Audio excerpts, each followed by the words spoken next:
This is Cougar News.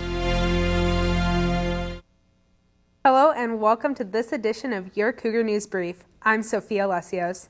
Here's a quick look at some of the stories from across the Santa Clarita Valley. College of the Canyons is reflecting on a lockdown that occurred at the Valencia campus in January. Cougar News reporter Natalia Radcliffe sheds light on the campus communications during emergencies. They're deploying here. It has been a little over a month since COC experienced a lockdown due to the threat of an active shooter. Though it turned out to be a false alarm, we can still learn from this event. Dr. Barry Gribbins, the Deputy Chancellor of COC, says the college is always looking for ways to improve itself. One avenue is its communication with those on campus during a lockdown. Dr. Gribbins says the college currently updates people through its website, COC alerts, and social media. We've learned to do our best to communicate with everybody as much as possible to keep everybody informed and prevent misinformation as best as possible. However, according to Brandon Gelfand, a student who was present during the recent lockdown, communication could have been better. Most faculty and students have their phones turned off during class and don't have a way of receiving these messages or their alerts when the phones are turned off. As well as improving communication, Gelfand also suggested covering the windows of classroom doors to prevent anyone from seeing in at all. One COC professor has already taken it upon herself to start doing this, as well as locking the door before the beginning of every lecture. Dr. Gribbins says COC is always open to change with regards to the safety of its faculty and students. However, we must also remember that no matter how safe we may feel, we must always be vigilant and aware. If we have learned anything from this lockdown, it's that it never hurts to be too cautious. For Cougar News, this is Natalia Radcliffe. College of the Canyons is celebrating Black History Month with the film series.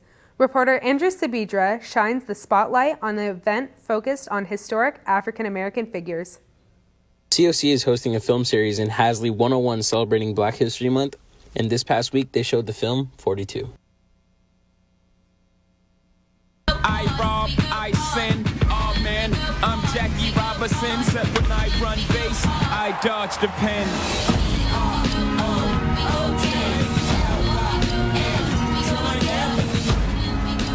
You want a player who doesn't have the guts to fight back? No, I want a player who's got the guts not to fight back. The next film screening will be this Thursday, showing the movie Hidden Figures, and February 27th will be the showing of the movie Moonlight, and both movies will be shown at 11 a.m. Space Task Group needs a computer. Catherine is the gal for that. She can handle any numbers you put in front of her. This is about inventing the math, because without it, we're not going anywhere. Yes, sir. That's John Glenn. What do you guys do for NASA? Calculate your launch and landing site.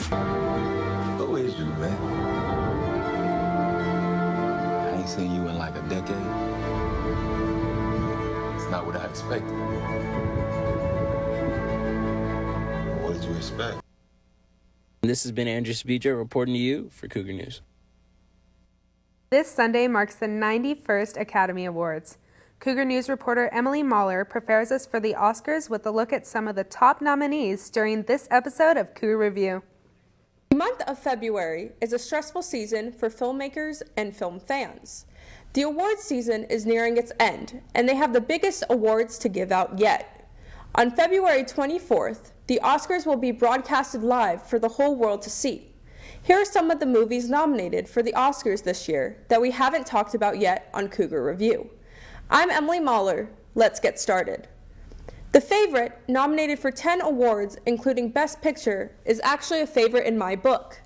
In 18th century England, we follow two women succeeding and failing to win over Queen Anne for her love, but mostly her status.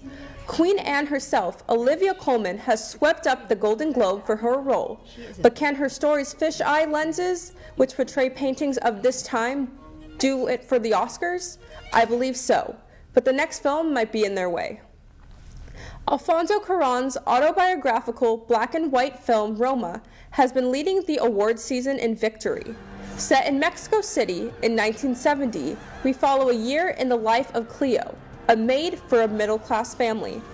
The audience is gut-wrenched by Cleo's hardships, and by the end, you just want to hug her and cry with her. This film deserves all the love it's getting. Up for Best Screenplay is Paul Schrader's First Reformed, following Reverend Toller through sickness, self-reflection, and world doubt. We see a man gripping and letting go of his beliefs and faith after counseling a churchgoer's husband who becomes radically involved in the environment. In all honesty, this film was robbed of more than one category, and that's Best Actor for Ethan Hawke. The script and performance takes Toller's emotions and turns them into a thriller, making the audience reflect on their thoughts and their faith. What films do you hope win? Thank you for watching. See you next time. And tonight, we end on a somber note. College of the Canyons lost one of its own.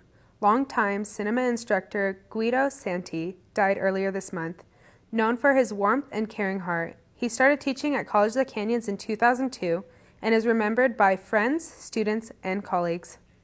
When I first met Guido, he short, curly head, Italian, almost like an elf or like a magical character. He had a little sparkle in his eye and a coy little smile, and at the end of the day, he loved to laugh. And I saw that from the very first time I met him. Guido was really, really special. He is special to me. It's one of those people who you meet, and from the moment you make that connection, you know that you're going to have a lifelong friend and somebody who really is just very genuine and compassionate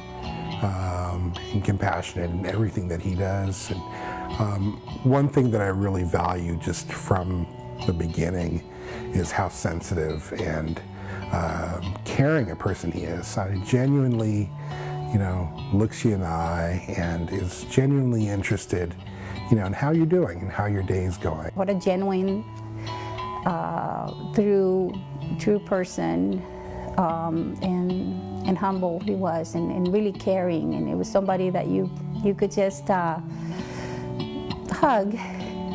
and it was wonderful to say hello and goodbye, and he always had that smile and that presence.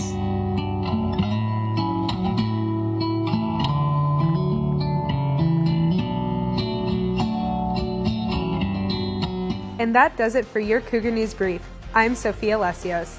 For more in-depth look at these stories and more, visit us at cougarnews.com.